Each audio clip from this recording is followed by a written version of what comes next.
चलिए दोस्तों, तो बहुत बड़ी खुशखबरी निकल के आ रही है। देखिए बिहार से बिहार के जितने भी युवा हैं जो बिहार पुलिस का बहुत लंबे समय से इंतज़ार कर रहे हैं, ठीक है ना, और बिहार पुलिस में अपना एक नौकरी पक्का करना चाहते हैं, उनके लिए बहुत बड़ी खुशखबरी है।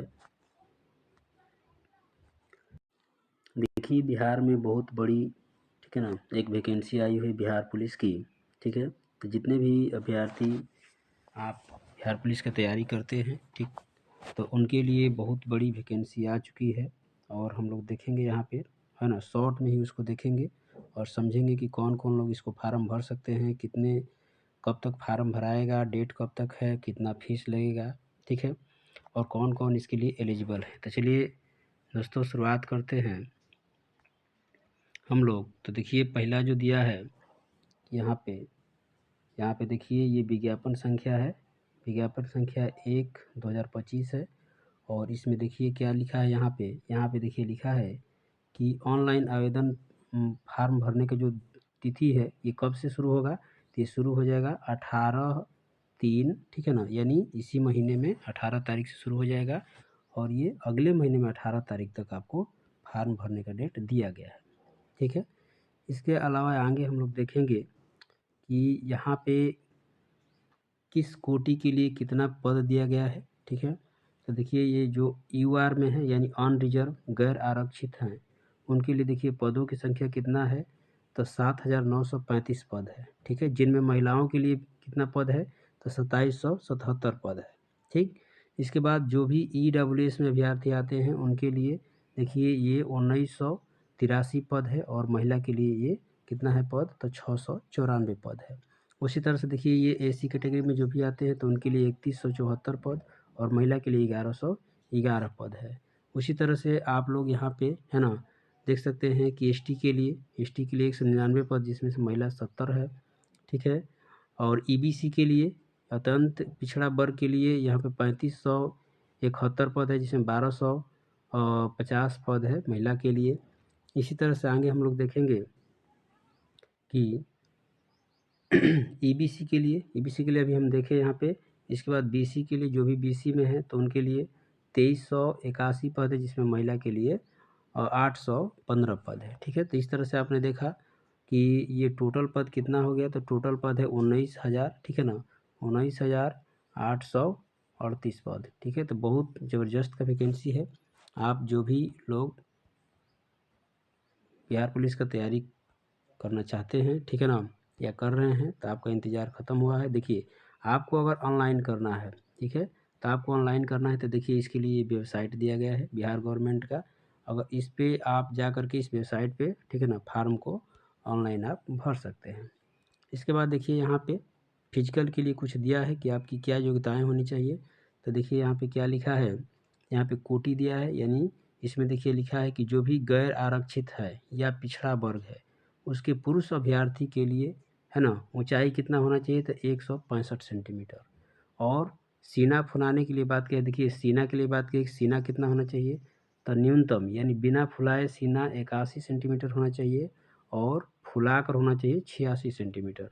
इसके लिए अत्यंत पिछड़ा वर्ग पुरुष अभ्यर्थी के लिए देखिए यहाँ पे दिया है 160 सेंटीमीटर, ठीक है, हाइट। और यहाँ पे देखिए अनुसूचित जाति जनजाति के लिए हाइट 160 सेंटीमीटर दिया गया है। और सभी वर्ग की जितनी भी महिलाएं हैं, सभी महिलाओं के लिए जो भी फार्म भरेंगी उसके लिए ऊंचाई जो है, उसकी शरीर की ऊंचाई जो होता है, हाइट 155 सेंटीमीटर दिया है। उसी तरह से यहाँ पे भी देखेंगे, यहाँ पे ये सीना देख सकते हैं, इसमें बिना फुलाए 81 है और इधर देखिए फुला करके 86 है। उसी तरह से अनुसूचित जाति जनजाति के लिए बिना फुलाए 79 है, फुला करके 84 है, ठीक है। तो ये हो गया शारीरिक मापदंड। इसके बाद देखिए यहाँ पे आपको शैक्षणिक योग्यता दिया है कि मान लीजिए कि आप कितना पास होना चाहिए। तो देखिए यहाँ पे 10+2 कोई भी अगर मैंने स्टूडेंट पास है तो इस फार्म को भरने के लिए एलिजिबल है। इसके बाद हम लोग आगे देखेंगे, आगे क्या कह रहा है। उम्र सीमा की बात किया जाए तो उम्र सीमा देखिए यहाँ पे 18 वर्ष से, ठीक है ना, 25 वर्ष, यानी जो ऑन रिजर्व में है, ऑन रिजर्व का मतलब जो गैर आरक्षित कोटि में है उसके लिए उम्र सीमा दिया गया है। कम से कम उम्र कितना होना चाहिए, 18, और ज़्यादा से ज़्यादा उम्र कितना होना चाहिए, 25 वर्ष, ठीक है। इसके अलावा आगे देखते हैं तो जो भी पिछड़ा वर्ग में है, देखिए पिछड़ा वर्ग कोटि या अत्यंत पिछड़ा वर्ग है ना, इसके पुरुष के लिए उम्र सीमा, ठीक है ना, 2 वर्ष इसमें क्या दिया गया है, ज़्यादा दिया गया है, यानी अधिक से अधिक इसका 27 वर्ष होगा तो भी ये भर सकता है। इसके बाद देखिए यहाँ पे दिया है कि पिछड़ा वर्ग या अत्यंत पिछड़ा वर्ग कोटि की जो भी महिला है, तो महिला के लिए देखिए यहाँ पे अधिक से अधिक उम्र कितना दिया है, 28 वर्ष, और कम से कम 18 वर्ष सबके लिए कम से कम होना चाहिए, ठीक है ना। इसके बाद इसमें आगे हम लोग बढ़ेंगे तो देखिए यहाँ पे दिया है अनुसूचित जाति एवं अनुसूचित जनजाति के जो भी पुरुष हैं, ठीक है ना, या ट्रांसजेंडर हैं, उनके लिए अधिकतम उम्र सीमा 5 वर्ष बढ़ाया गया है, यानी कुल मिलाकर के 30 वर्ष अगर उम्र सीमा रहता है तो भी वो फार्म को भर सकते हैं। इसके बाद देखिए यहाँ पे देखेंगे हम लोग कि आगे शॉर्ट में ही देखेंगे, ज़्यादा इसमें टाइम नहीं लगाएंगे हम लोग। तो आगे देखिए यहाँ पे है, हाँ यहाँ पे देखिए फार्म भरते समय अगर ऑनलाइन फार्म भरना है, फार्म भरते समय एक चीज़ पे ध्यान देना है कि जो भी अनुसूचित जाति के है, ठीक है ना, एससी कैटेगरी में है, उसके लिए कोटि का जो कोड लगाना है, एससी के लिए कोड लगाना है 02, ठीक है ना, एसटी के लिए देख रहे हैं यहाँ पे 03 है, ईबीसी के लिए 04 है, बीसी के लिए 05 है और ईडब्ल्यूएस के लिए 07 है ना। ऑनलाइन फार्म भरते समय इस बात पे ध्यान देना है।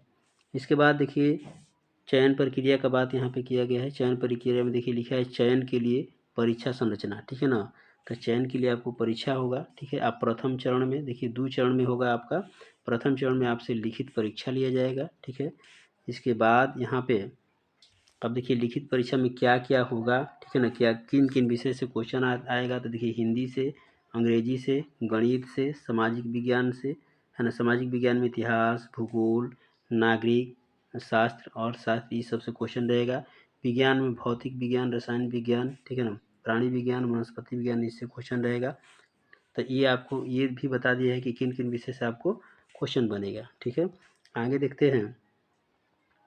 अब देखिए एक बात और भी यहाँ पे ध्यान दीजिए कि लिखा है कि लिखित परीक्षा में 30% से कम अंक प्राप्त करने वाले अभ्यर्थी शारीरिक दक्षता परीक्षा से क्या हो जाएंगे, असफल। यानी लिखित परीक्षा होगा, आपका अंक 30% से अगर कम आता है, ठीक है ना, तो आपको अयोग्य घोषित कर दिया जाएगा। इस बात पे ध्यान देना है। द्वितीय चरण में देखिए यहाँ पे पीटी होगा आपका, यानी फिजिकल होगा। तो फिजिकल में देखिए क्या लिखा है, ठीक है ना, फिजिकल में आगे देख लेते हैं। तो देखिए यहाँ पे पहला नंबर ये देख लीजिए कि शारीरिक दक्षता परीक्षा 100 अंक का होगा, ठीक है। अब इसमें देखिए पहला नंबर पे दौड़ होगा आपका, तो दौड़ में कह रहा है कि ज़्यादा से ज़्यादा कितना नंबर मिलेगा, 50 नंबर मिलेगा, ठीक है, 50 अंक मिलेगा। अब देखिए यहाँ पे लिखा है कि 1 मील का दौड़ होगा, 1 मील माने 1600 मीटर आपको दौड़ना है, 1600 मीटर दौड़ना है कितने मिनट में, तो ज़्यादा से ज़्यादा 6 मिनट में, ठीक है ना, 6 मिनट में ज़्यादा से ज़्यादा आपको टाइम मिलेगा। अब इसमें से देखिए लिखा है कि अगर कोई ऐसा स्टूडेंट है, ऐसा विद्यार्थी है जो 5 मिनट से कम में ही दौड़ लेता है 1600 मीटर की दौड़ को, तो उसको 50 अंक मिल जाएंगे, ठीक है। 5 मिनट से भी कम समय में ही दौड़ जाता है तो 50 अंक उसको मिल जाएगा। अगर कोई 5 मिनट, देखिए 5 मिनट से 5 मिनट 20 सेकेंड, यानी 5 मिनट से लेके 5 मिनट 20 सेकेंड लगाता है तो उसको 40 अंक मिलेंगे, ठीक है। इसके अलावा देखिए क्या लिखा है कि कोई अगर 40 मिनट, ये देखिए 5 मिनट 20 सेकेंड से अधिक समय लेता है, यानी 5 मिनट 20 सेकेंड से लेके 5 मिनट 40 सेकेंड तक वो समय लेता है तो उसको 30 अंक मिलेगा। और कोई 5 मिनट 40 सेकेंड से लेके 6 मिनट तक दौड़ता है तो उसको 20 अंक मिलेगा। तो यहाँ से इससे ये साबित हो जाता है कि आपका जो मेरिट बनेगा, ठीक है ना, जो मेरिट बनेगा वो किस पे बनेगा, तो फिजिकल पे बनेगा, दौड़ और जो भी इसमें हाई जंप लॉन्ग जंप जो भी होगा उस पर बनेगा। आप देख रहे हैं कि इसमें सबसे ज़्यादा जो तेज़ दौड़ेगा, कम से कम जितने कम समय में आप दौड़ेंगे तो उतना ही ज़्यादा आपको नंबर मिलने वाला है। वही देखिए महिलाओं के लिए भी दिया हुआ है। महिलाओं के लिए दिया है कि 4 मिनट से कम जो मेरा, देखिए महिला के लिए क्या दिया है कि महिलाओं को 1 किलोमीटर दौड़ना है, ठीक है, और कितने समय में दौड़ना है, तो अधिकतम 5 मिनट में। अगर कोई महिला 4 मिनट से भी कम समय में 1 किलोमीटर दौड़ जाती है तो उसको 50 अंक मिल जाएगा। अगर कोई महिला 4 मिनट से 4 मिनट 20 सेकेंड के बीच में दौड़ती है तो उसको 40 अंक मिलेगा। अगर 4 मिनट 20 सेकेंड से 4 मिनट 40 सेकेंड के बीच दौड़ता है तो 50 अंक मिलेगा। और 4 मिनट 40 सेकेंड से 5 मिनट के बीच में अगर दौड़ता है तो उसको 20 अंक मिलेगा, ठीक है। तो इस चीज़ पे ज़्यादा ध्यान देना है। इसके बाद देखिए यहाँ पे दिया है गोला फेंक। गोला फेंक में अधिकतम आपको नंबर कितना मिलेगा, 25, ठीक है, 25 नंबर मिलेगा। अब इसमें देखिए क्या कह रहा है कि 6 फीट, देखिए क्या फेंकना क्या है, देखिए 16 पाउंड का गोला रहेगा, ठीक है। आपको फेंकना है 16 फीट, 16 पाउंड का गोला है, 16 फीट फेंकना है। अब कह रहा है कि देखिए 16 फीट से 17 फीट के बीच में जो फेंकेगा, ठीक है ना, तो उसको क्या मिलेगा, तो 9 अंक मिल जाएगा। अगर 17 फीट से ज़्यादा फेंक देता है एवं 18 फीट तक, माने 17 फीट से ज़्यादा 18 फीट तक फेंक देता है तो उसको मिलेगा 13 अंक।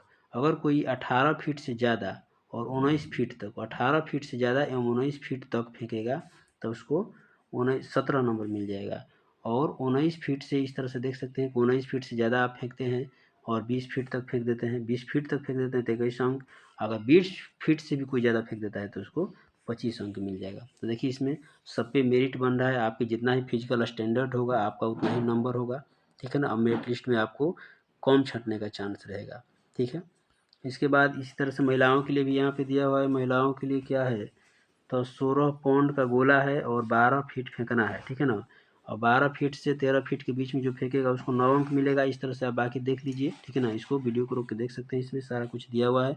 और आगे देखते हैं ऊंची कूद के लिए क्या दिया है। तो ऊंची कूद के लिए क्या दिया है, तो ऊंची कूद के लिए देखिए यहाँ पे दिया है कि यहाँ पे पुरुष के लिए, ठीक है ना, पुरुष के लिए ऊंची कूद में अधिकतम आपको 25 अंक मिल सकता है। 25 अंक में देखिए क्या करना है, तो कम से कम आपको, है ना, न्यूनतम देखिए न्यूनतम दिया है कि 4 फीट आपको ऊंची कूद में फानना होगा, ऊंची कूद। और 4 फीट अगर फान जाते हैं तो 13 अंक मिलेगा। और 4 फीट 4 इंच फानते हैं तो आपको 17 अंक मिलेगा। इसी तरह से देख लीजिए कि ज़्यादा आप फानते हैं, यहाँ पे देख लीजिए कि इसी तरह से अगर 5 फीट कोई फान जाता है तो उसको 25 अंक मिल जाएगा, ठीक है। उसी तरह से महिलाओं के लिए भी दिया है कि महिलाएं के लिए कम से कम 3 फीट फानना है और इसमें जो 3 फीट फानेगी उसको 13 अंक मिलेगा। उसी तरह से देखिए यहाँ पे 3 फीट 4 इंच जो फानेगा उसको 17 अंक मिलेगा। 3 फीट 8 इंच फानेगा उसको 21 अंक मिलेगा। जो 4 फीट फान जाएगी जो महिला तो उसके लिए क्या है, तो इसके लिए 25 अंक मिलेगा, ठीक है। आगे हम लोग देख लेते हैं द्वितीय चरण में क्या होगा। तो द्वितीय चरण में आपका देखिए दस्तावेज, आपका कागजात चेक होगा कि आपका कागजात सही है कि नहीं है, ठीक है। अब देखिए इसमें क्या क्या चेक होगा, तो देखिए वैध फोटोग्राफ, फोटो, पहचान पत्र, आधार कार्ड, ड्राइविंग लाइसेंस, है ना, मतदान पहचान पत्र। इसके बाद जन्म प्रमाण पत्र, ये मैट्रिक के आधार पे होगा, मैट्रिक सर्टिफिकेट के आधार पर। इंटरमीडिएट जो आप उत्तीर्ण किए हैं उसका प्रमाण पत्र चाहिए, ठीक है ना। इसके बाद अनुसूचित जाति हैं या जनजाति हैं तो उसके लिए आपको क्या मिलेगा, जाति प्रमाण पत्र लगेगा। और पिछड़ा वर्ग आयोग से हैं या अत्यंत पिछड़ा हैं तो उसके लिए भी आपको क्या लगेगा, तो अस्थाई आवास प्रमाण पत्र आपको मांगेगा, ठीक है। आगे इस तरह से देखते हैं, बहुत शॉर्ट में ही हम लोग चलेंगे। तो आगे देखते हैं, यहाँ पे देखिए साफ लिखा है कि मेधा सूची तैयार जो होगा तो लिखित परीक्षा मेधा सूची का आधार नहीं होगा, ठीक है ना। लिखित परीक्षा केवल शारीरिक दक्षता परीक्षा एवं दस्तावेज सत्यापन के लिए है, ठीक है ना। सिपाही तो आपको मेन जो है, ठीक है ना, मेन आपको जो रिजल्ट बनेगा, ठीक है, मेन आपको जो मेरिट में माने आप चाहते हैं कि फाइनली रूप से, ठीक है ना, तो माने कि इसमें आपको बिहार पुलिस में नौकरी ले लेना है तो देखिए सबसे ज़्यादा जो मेरिट बनेगा तो बनेगा फिजिकल पे आपके, ठीक है ना, फिजिकल स्टैंडर्ड होना चाहिए, ठीक है।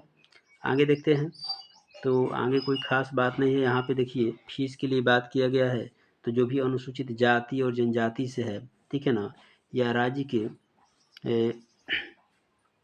मूल निवासी, तो ये सब देखिए आवेदन करने का जो शुल्क है ये कितना लग रहा है, ये 180 रुपया लग रहा है। और जो भी ट्रांसजेंडर है उसके लिए भी, और जो भी शेष जितने भी लोग हैं, ठीक है ना, जिससे जितने भी कोटि है उसके लिए 675 रुपये लगेगा, ठीक है, फीस। इसके आगे देखते हैं तो इधर से, है ना, इधर कुछ खास नहीं है, आप लोग देख लीजिएगा, आपको देखना होगा तो। और इसके बाद यहाँ पे आवेदन भरने का तिथि दिया है, यहाँ पे देख रहे हैं कि 18 तारीख से इसी महीने से चालू होगा, अगले महीना में 18 तारीख तक आवेदन करने का तिथि है, ठीक है। इसके बाद आगे नीचे देख लेते हैं, ये सारा क्या है, ये सारा देख रहे हैं कि आप लोग, ये वेबसाइट है, इस पर जा करके आप फार्म को भर सकते हैं। आगे है, आगे देख लेते हैं क्या कुछ खास बात है। तो चलिए, हमको लग रहा है कि आप बाकी चीज़ समझ गए होंगे, ठीक है ना। और इसके बाद वीडियो को हम लोग बंद कर देते हैं। तो आप इस फॉर्म को अगर भरने के एलिजिबल है तो ज़रूर भरिएगा, ठीक है।